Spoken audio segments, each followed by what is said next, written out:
Perkenalkan, nama saya Felicia Hakim.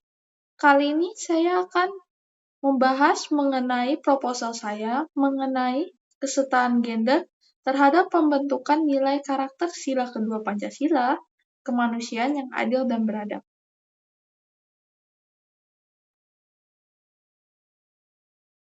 Jadi, sebelum itu, apa itu kesetaraan gender? Kesetaraan gender adalah memberikan hak, tanggung jawab, dan kesempatan yang sama pada setiap gender. Tujuannya adalah untuk menghapus diskriminasi berbasis gender dan menciptakan lingkungan di mana setiap individu dapat mencapai potensi mereka secara penuh tanpa memandang gender. Jadi, intinya, pria dan wanita memiliki kesempatan, hak, dan peran yang sama. Latar belakang. Pancasila adalah dasar negara Indonesia yang mencerminkan nilai-nilai luhur suatu bangsa. Sila kedua dari Pancasila, kemanusiaan yang adil dan beradab, menekankan penghormatan terhadap harkat dan martabat manusia tanpa diskriminasi. Setiap individu harus diperlakukan secara adil dengan mengedepankan nilai-nilai kemanusiaan seperti keadilan, kesetaraan, dan penghormatan terhadap hak asasi manusia. Namun, dalam kenyataannya, masih ada ketidaksetaraan gender atau penyimpangan gender. Rumusan masalah. 1. Bagaimana persepsi masyarakat terhadap konsep kesetaraan gender? 2. Bagaimana kesesuaian antara persepsi kesetaraan gender dengan nilai-nilai sila kedua Pancasila? 3. Apa faktor yang mempengaruhi persepsi masyarakat tentang kesetaraan gender dalam konteks Pancasila? Temuan penelitian. Temuan yang kami temukan adalah kesetaraan gender sudah sesuai dengan nilai sila kedua Pancasila mengenai kemanusiaan yang adil dan beradab. Keduanya sudah berhubungan dengan keadilan dan kemanusiaan, sama-sama mengakui kalau setiap gender berhak mendapat hak yang setara dan adil tanpa membeda-bedakan berdasarkan gender. Namun, dalam kenyataannya masih ada ketidaksetaraan gender di Indonesia.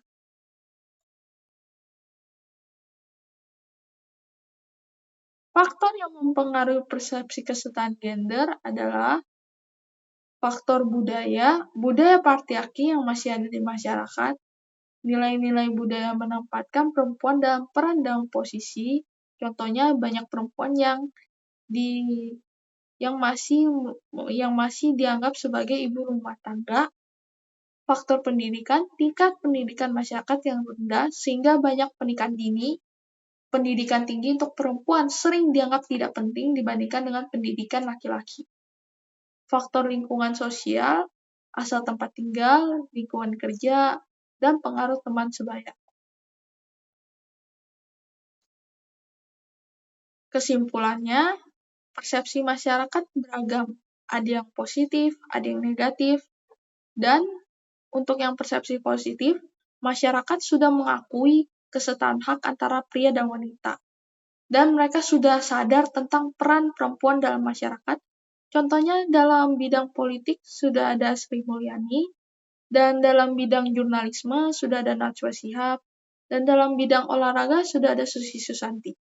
Dan mereka juga sudah mendukung kebijakan seperti aturan suksesi yang tidak bergantung pada jenis kelamin, hak mendapatkan posisi dan peran yang sama, berhak mendapatkan kesempatan yang sama, dan sudah menciptakan undang-undang pelecehan seksual.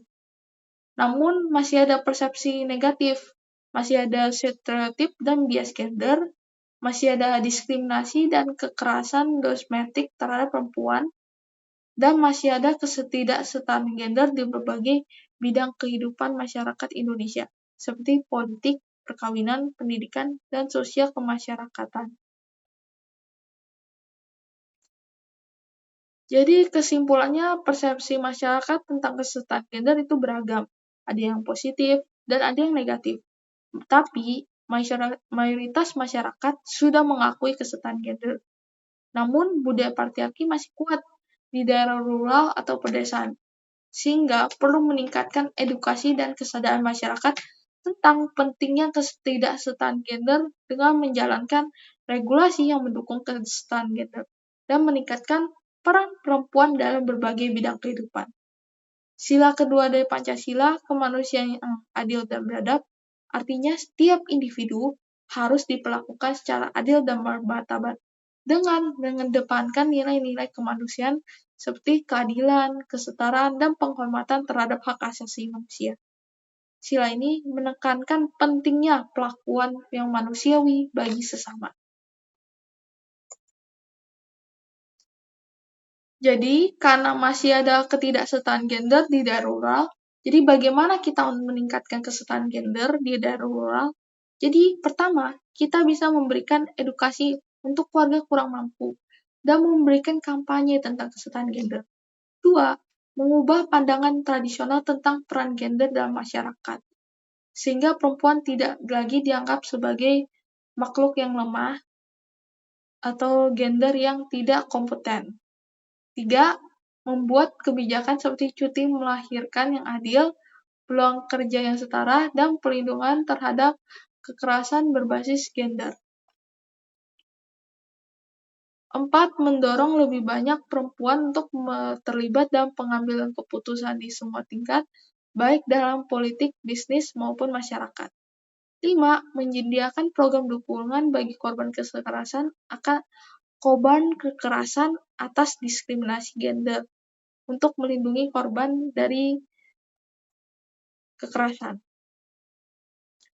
Refleksi pribadi.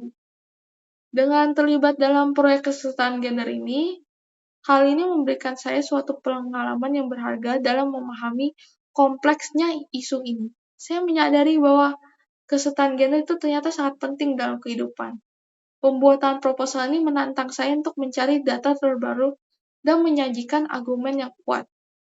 Seiring perkembangan zaman, kesadaran terhadap kesetaraan gender sudah mulai meningkat.